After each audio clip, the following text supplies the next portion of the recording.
A beautiful morning po sa inyong lahat. Kumusta na po kayo?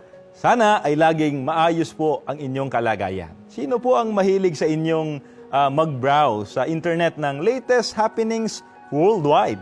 Sino po ang mahilig sa inyo na manood ng balita sa TV o kaya ay makinig sa radio o sa iba'y maaring newspaper? Nagbabasa ng iba't ibang kaganapan po sa mundo.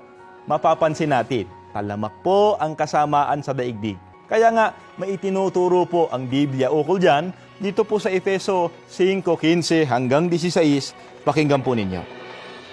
Kaya't mag-ingat kayo kung paano kayo namumuhay. Mamuhay kayong tulad ng matatalino at di tulad ng mga mangmang.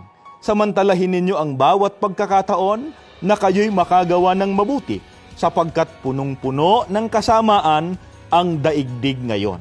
Ang mga lingkod po ng ating Panginoon Diyos ay tinatagubilinan na mag-ingat dahil punong-puno ng kasamaan ang daigdig. Pero dahil marami po ang gumagawa ng masama at siyang nagte-trending pa, dahilan na ba yon para makisama po sa kanila? Hindi po. Kailangan ang mga lingkod po ng Panginoon Diyos umiba. Huwag sumang-ayon sa paggawa ng masama o labag sa mga kalooban ng Panginoon Diyos. Laging magpakatalino sa paraang piliin po natin ang pagsunod sa lahat ng mga utos ng Diyos sa buong buhay po natin. Maraming salamat po sa inyo. Mag-ingat po kayo.